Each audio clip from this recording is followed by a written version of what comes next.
Hello everyone and welcome to the course Building Construction Technology. Myself Preeti Singh Patel, Civil Department from Mahatma Gandhi Institute of Technical Education and Research Center, Navsari. Today I will discuss about caissons. These are the list of content which I am covering in this video lecture.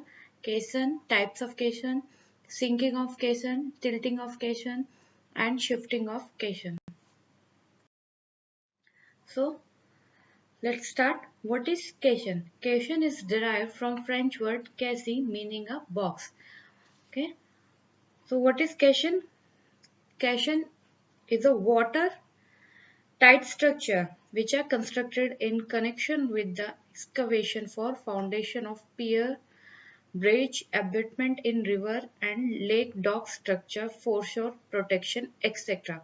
Okay तो question क्या है? एक water tight structure है जब हमें under water construction करना हो या फाउंडेशन कंस्ट्रक्ट करना हो ब्रिज के लिए, पियर के लिए, अबटमेंट के लिए इन रिवर और लेक वगैरह में, तो हम क्वेश्चन यूज करते हैं. क्वेश्चन आपका डीप फाउंडेशन का एक टाइप है. ओके क्वेश्चन हमें कब जरूरत पड़ती है? जब हमारे स्ट्रक्चर का लोड बहुत ज़्यादा हैवी हो और आपका जो बियरिंग स्ट्रेटम है वो बहुत ग्रेटर डेप्थ पे हो और हमें जो लोड ट्रांसफर करना हो वो ग्रेटर डेप्थ पे ट्रांसफर करना हो, तब हम केशन का यूज करते हैं. Okay it is a box structure in shape of rectangular round which is sunk from the surface of water और land to the desired depth. Okay ये बॉक्स टाइप का स्ट्रक्चर, इसकी शेप रेक्टेंगुलर राउंड या circular कुछ भी हो सकती है और इसे हम वाटर सरफेस या फिर लैंड से आपकी जो डिजायर्ड डेप्थ है यानी जितनी डेप्थ तक आपको फाउंडेशन डेप्थ तक इसको प्लेस करते हैं. okay it is a permanent structure and part of the substructure. okay next, requirement or uses of the caisson. When the soil contains large boulders which obstruct the penetration of pile. Okay question की जरूरत हमें कब पड़ती है, कब requirement है? कि जब आपकी सॉइल बहुत ज्यादा लार्ज बोल्डर्स कैरी कर रहे हो और हम पाइल फाउंडेशन यूज करना हमें डिफिकल्टी हो रही है, तो हम केशंस यूज करते हैं. Then when a massive substructure is required to extend और below the river bed to provide resistance against destructive force due to a floating object and scour etcetera. Next, when the foundation is subjected to a large lateral load, की foundation में large lateral loads apply हो रहे हो तब. If फिर bridge and पियर एब्यूटमेंट की foundation construct करने के लिए. ओके डीप शाफ्ट और टनल में एक्सेस करने प्रोवाइड करने के लिए भी कैशंस प्रोवाइड करते हैं. Okay next, when the depth of water level in the river and the sea is high, आपके लेक में या सी में वाटर लेवल बहुत ज्यादा हाई होता है, हम कैशंस प्रोवाइड करते हैं. ओके और when the present groundwater level is aggressive inflow, caissons are suitable. जब आपका ग्राउंड वाटर लेवल जो है उसमें बहुत एग्रेसिव इनफ्लो हो रहा है, तब हम caissons प्रोवाइड करते हैं. okay? Next, types of caisson. According to design, caisson can be divided into three categories: box caisson, well or open caisson, and pneumatic caisson. First, box caisson. Box caisson consists of a box with 4 sides and a bottom.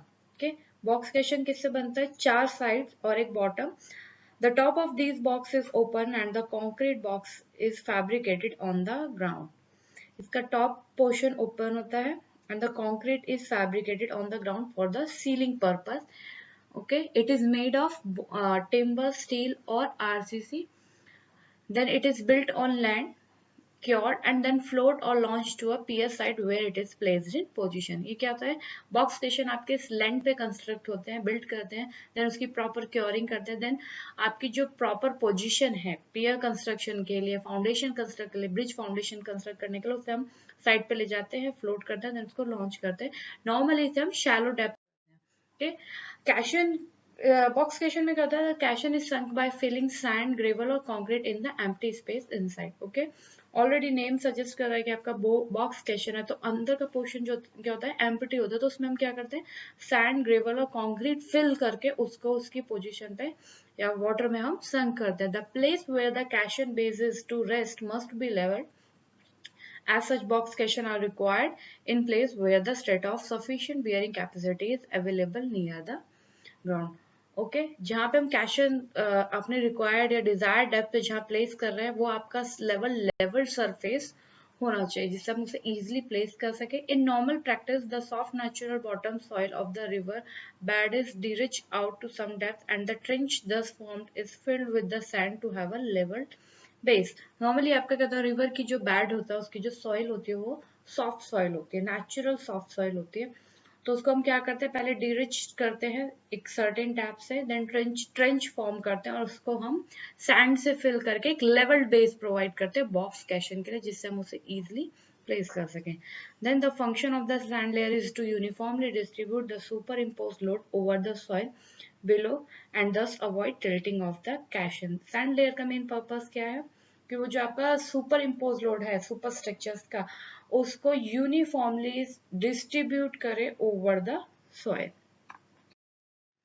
Okay, here you can see the image of box caisson.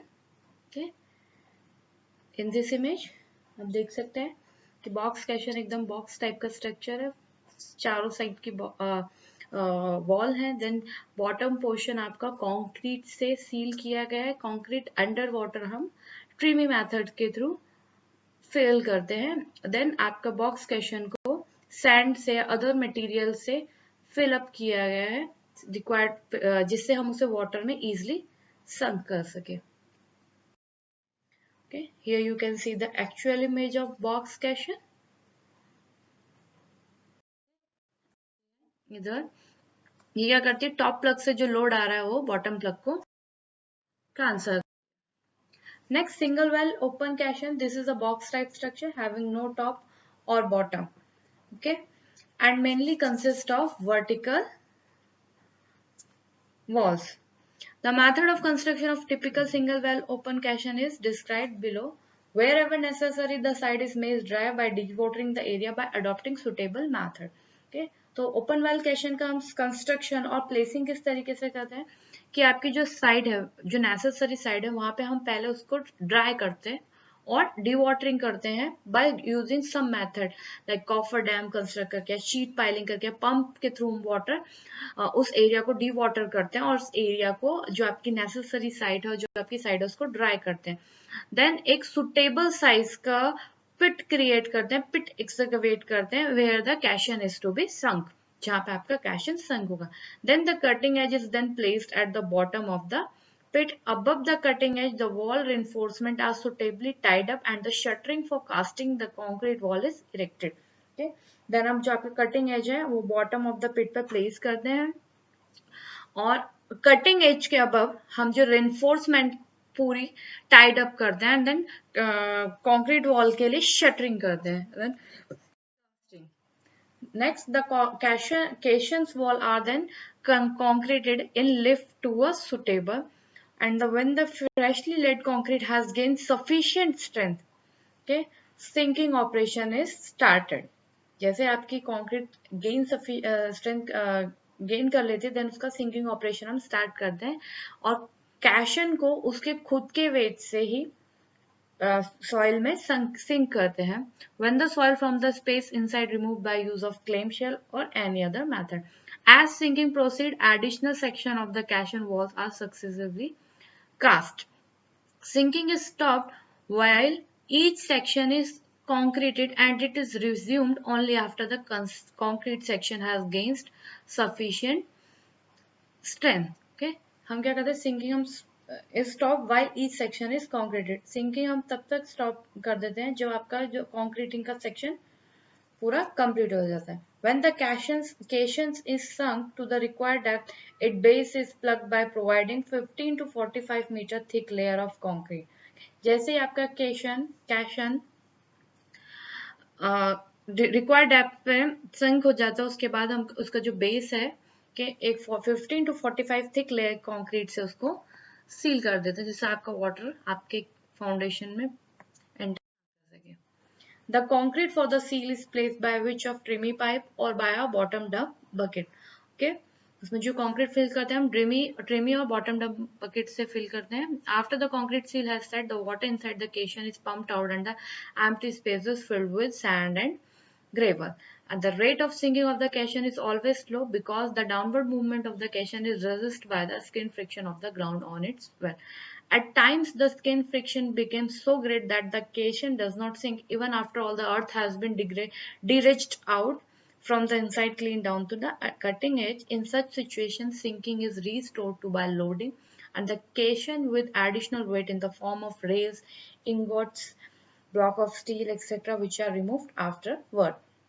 है आपकी जब bottom dump bucket या ट्रिमी method से जब हम bottom portion seal कर देते हैं उसके बाद जो अंदर का वाटर है आपके केशन का वो हम पंप आउट करते हैं, देन उस एम्प्टी स्पेस को हम सैंड और ग्रेवल से फिल करते हैं. आपका जो केशन का जो सिंकिंग है वो स्लो प्रोसेस है. ओके, समटाइम्स आपका जो केशन का जो सिंकिंग होता है वो स्टॉप हो जाता है, तो उस कंडीशन में हम क्या करते हैं कि उसमें लोडिंग अप्लाई करते हैं but different weights like rail ingots या मींस ब्लॉक ऑफ स्टील, और आफ्टर द प्लेसिंग आपका केशन जो प्लेस है उसको हम उसे रिमूव करते हैं. नेक्स्ट, मल्टीपल वेल्स और monolithic are multiple wells which are sunk together. Okay, open caisson में क्या है, एक खाली एक ब्लॉक टाइप का केसन होता है. मल्टीपल वेल्स में मींस बहुत सारे वेल्स होते हैं जिसको हम एक साथ वाटर में रिक्वायर्ड पोजीशन पे रिक्वायर्ड डेप्थ पे संक करते हैं. Each individual well has got the separating cutting edge and dredging in each of the well can be done separately. Okay, इसमें क्या होता है जो इंडिविजुअल वेल है उनका जो कटिंग एज भी सेपरेट होता है मगर उनका जो प्लेसिंग भी हम कर रहे हैं और जो डीरिचिंग कर रहे हैं ग्राउंड की वो हम सेपरेट ही करते हैं. ओके, आपका जो मोनोलिथिक और मल्टीपल वेल जो है उसका साइज बहुत बड़ा होता है और इसको हम साइट पे यानी वाटर में कंस्ट्रक्ट करते हैं. ओके, इसका कंस्ट्रक्शन प्रोसेस है क्या, a suitable site is selected on the upstream side of the river and dry dock is constructed. The dimension of dry dock should be kept bigger than those of the monolith and it should be provided with a door of sufficient width to take it out. And the monolith is constructed up to such height that some portion of it will remain above water level when it is sunk. Okay, इसको हम कैसे करते हैं, suitable site select करते हैं, then dry dock is construct करते हैं. तो dry dock के हम dimensions लेते हैं, वो हम मोनोलिथ यानी हमारे जो वेल है मल्टीपल वेल उससे थोड़ा बड़ा रखते हैं और एक डोर प्रोवाइड करते हैं और उसकी विड्थ सफिशिएंट प्रोवाइड करते हैं जिससे उसका इजीली एक्सेस हो सके. ठीक है, और जब हम मल्टीपल वेल कंस्ट्रक्ट करते हैं तो इस हाइट से कंस्ट्रक्ट करते हैं कि उसका कुछ पोर्शन ग्राउंड वाटर लेवल से अबव हो. The gate of dry dock is opened and the monolith is then floored and located in correct position and the derigging operation is done in a sequence as shown in figure. The 4 derigging units are used simultaneously and the middle row is touched last. Okay.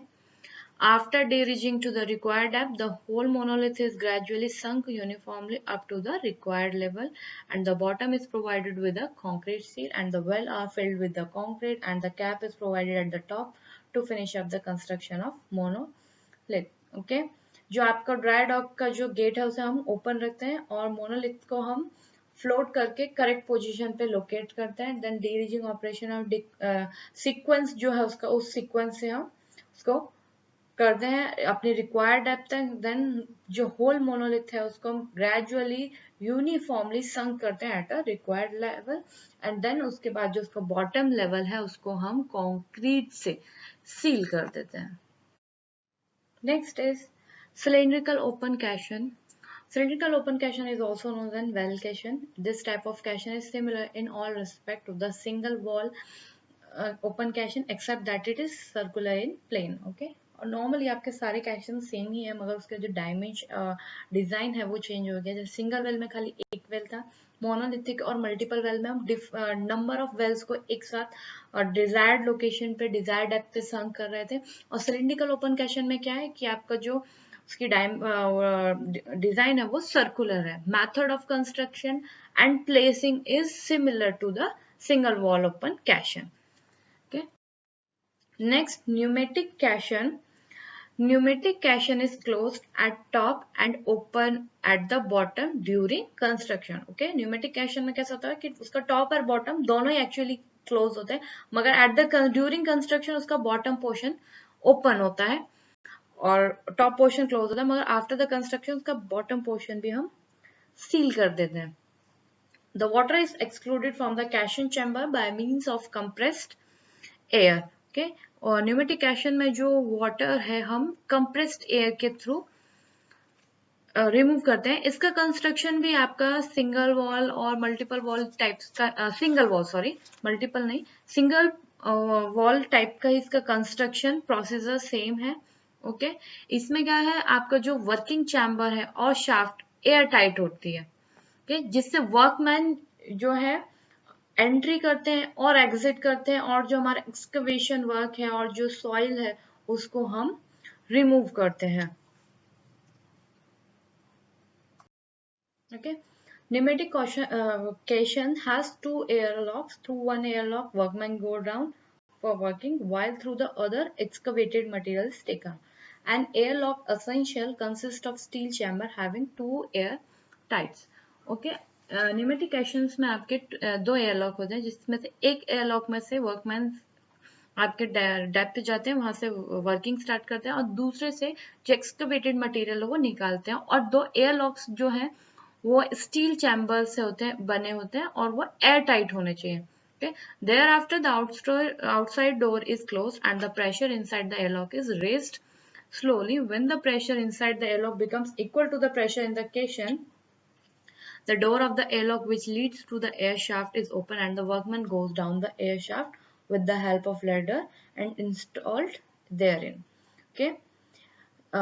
इसमें क्या करते हैं कि जो outside door है, workman को insert करके वहां का प्रेशर स्लोली रेज करते हैं. देन उसके बाद वो एयर लॉक सील कर देते हैं. Exactly reverse procedure is follow when the workman comes out of the caisson. Air shaft provide means of access for the worker from air lock down to. Okay, here you can see the image of pneumatic caisson. Okay, in the bottom there is a working chamber. Working chamber is made of steel, mild steel, and it is about 3 meter high. It consists of strong roof at its top. The chamber is absolutely airtight.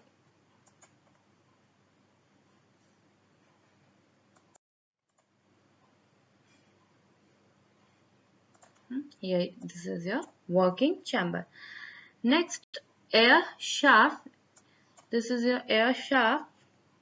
Air shaft is a vertical passage which connects the working chamber with an airlock and at the top. It provides an access to the working chamber for a workman.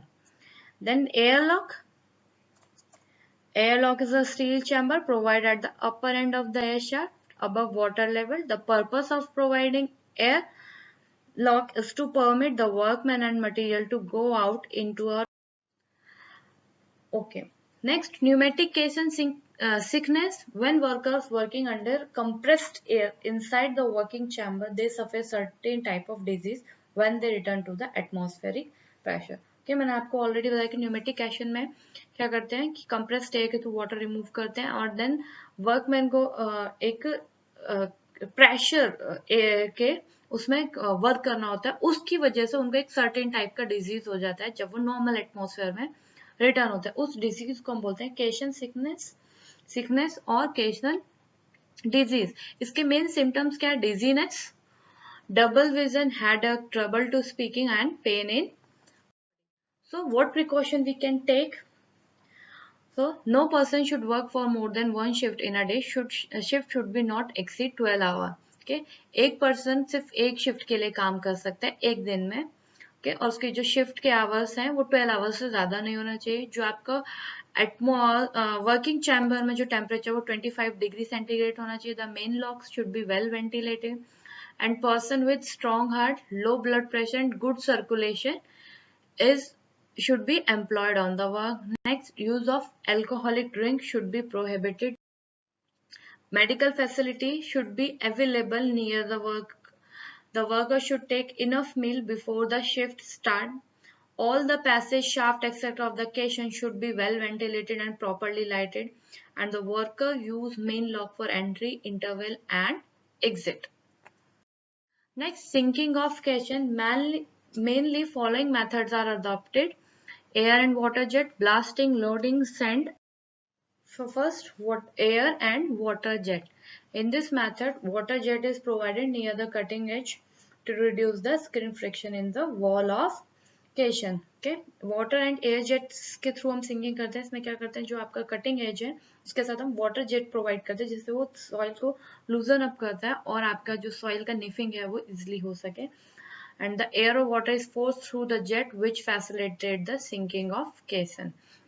Next, blasting.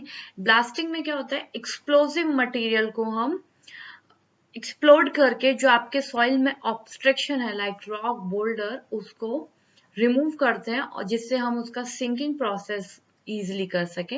Then the cutting edge is cleared and suitable charge of explosive is provided at a depth of about 1 or 2 meter below the curb level. Okay, इसमें जो cutting edge है उसको हम clear करते हैं और suitable charge के explosion यानी एकदम लिमिटेड एक्सप्लोजन हो, ऐसा नहीं कि बहुत ज्यादा हो, उसको हम 1 और 2 मीटर डेप्थ जो आपके कर्व लेवल है उस पर प्रोवाइड करते हैं जिससे हम एक लिमिटेड एक्सप्लोजन कर सके और हम अपने कैसन को इजिली ग्राउंड पे place. Next, providing loading, uniform load on the top of the caisson to facilitate sinking. Next, sand island. इसमें हम आर्टिफिशियल आइसलैंडिंग मेथड भी बोलते हैं. इस मेथड में जो आपकी सबसॉइल कंडीशन अगर प्रॉपर पोजीशन में नहीं है और जिससे आपका कैशन स्टेबल रखे तो इसलिए उस टाइम हम सैंड आइसलैंड मेथड यूज करते हैं. In this method, sinking a steel cylinder around the side of work and then filling this cylinder with the sand or other derived material, this caisson is sunk through this filling. Okay, so the problems in well sinking. The well should be sunk straight and the correct position. Okay, जो आपका well है, जो caisson है, वो ground पे proper position पे और एकदम स्ट्रेट संक होना चाहिए, मगर it is not an easy task to achieve this objective. Okay, sometimes the wells tilt on one side or it shift away from the desired positions. क्या होता है, कभी कभी आपका जो केसन है एक साइड पे टिल्ट हो जाएगा या फिर आपकी जो करेक्ट पोजीशन है, डिजायर्ड पोजीशन है, वहां पे प्रॉपर प्लेस नहीं होता. तो उसके लिए उसमें क्या क्या मेजर प्रॉब्लम्स हो सकती हैं, like sand blowing, tilting of well and shifting of well. और इसको हम कैसे प्रिवेंट कर सकते हैं? So, sand blowing. So, the trouble of sand blowing takes place during the process of dewatering of the well, passing through sandy strata. Okay, the ground around the well starts breaking up and wide cracks are formed. Okay, sand blowing की वजह से भी आपका कैसन में tilting हो सकता है. उसमें क्या होता है कि आपका जो सैंड ब्लोइंग वेल को डी वाटरिंग प्रोसेस करने के थ्रू सैंड ब्लोइंग हो जाती है. उसकी वजह से आपका जो ग्राउंड है अराउंड द वेल वो क्या होता है, उसमें ब्रेकिंग अप होना चाहिए और क्रैक्स फॉर्म्ड हो जाता है. The fall of sand in the caisson is so sudden and huge in amount to a depth about 3 to 15 meter of sand. This may result in fatal accident. When sand blowing occurs, dewatering of caisson should immediately discontinue and bundle of grass or such filling material should be placed all around the staining to control the sand blowing. अगर आपका sand blowing sudden हो जाता है तो मैं कह रहा हूँ जो डी वाटरिंग हम कैशन का कर रहे हैं उसको हमें सडन स्टॉप कर देना है. देन बंडल ऑफ ग्रास और कोई अदर मटेरियल को हमें आपके जो स्टेनिंग वॉल है केसन की उसके सराउंड प्लेस कर देते हैं जिससे कि आपका जो सैंड ब्लोइंग है उसको control. Next, tilting of well. When a well sink more on one side than other, then it is known as a tilt. The tilting is mainly due to an unequal deridging and non-uniform bearing power of soil. Following method are used to control the tilting. First, control of deridging, eccentric loading, water jetting, pulling the well and by jack. First, controlling of deridging. Deridging is done only near to the portion which has tilt. This portion is higher than other is termed as tilt edge. This method is not very effective when the well has been sunk to a greater depth. In such case, a hole is made in a staining and by hook and the dope of the deridge is pulled towards higher side to the maximum possible extent and the hole is made near the ground level कि इसमें क्या होता है कि आपका जो एक side पे डी रीजिंग बहुत ज्यादा हो जाती है और उसकी वजह से आपका जो केशन है वो एक साइड पे टिल्ट हो जाता है, तो उसको हम हुक के थ्रू जो आपका डी रिच पोर्शन है उसको पुल करके इसको पॉसिबल एक्सटेंट तक करेक्ट कर सकते हैं. Then eccentric loading. In this method, heavy loads are placed on the tilt's edge. Okay? आप इमेज में देख सकते हैं कि जो आपका टिल्ट पोर्शन है उस पोर्शन पे एक हैवी लोडिंग प्रोवाइड करके जो टिल्टिंग है उसको हम करेक्ट कर सकते हैं. The movement causes bye heavy load bring the well into true position. Next, water jetting. In this method, water jet is forced on the outer face of the well toward the higher side so that the skin friction is reduced toward the higher side, and this method is effective in case the well is sink in sandy strata. Water jet के through भी हम tilting को correct कर सकते हैं, ठीक कर सकते हैं. इसमें हम क्या करते हैं, जो आपका हायर साइड है उस पर हम वाटर जेट फोर्सफुली अप्लाई करते हैं जिससे उसका स्किन फ्रिक्शन रिड्यूस हो जाता है और आपके हम इसको करेक्ट कर सकते हैं. ये हम सैंडी स्ट्रेटा में ही यूज कर सकते हैं. Next, pulling the well. In this method, the well is pulled toward the higher side by placing one or more steel ropes around the well with vertical sleeper packed in between. This method is effective only in earlier stage of sinking. Okay, earlier stage of sinking में अगर आपका tilting हुआ तब हम pulling the well method use कर सकते हैं. Next, pushing by jack. इसमें well may be pushed by jack on the tilt sides of wall. Okay, जो आपका केशन है, केशन की वॉल है, उसको हम जैक्स के थ्रू पुश कर सकते हैं और उसकी टिल्टिंग को करेक्ट कर सकते हैं. Then shifting of well. If a simple tilt is occur at a certain depth, the sinking continue till designed foundation depth is reached and the shift at the bottom could be greater than a top. Thank you for listening.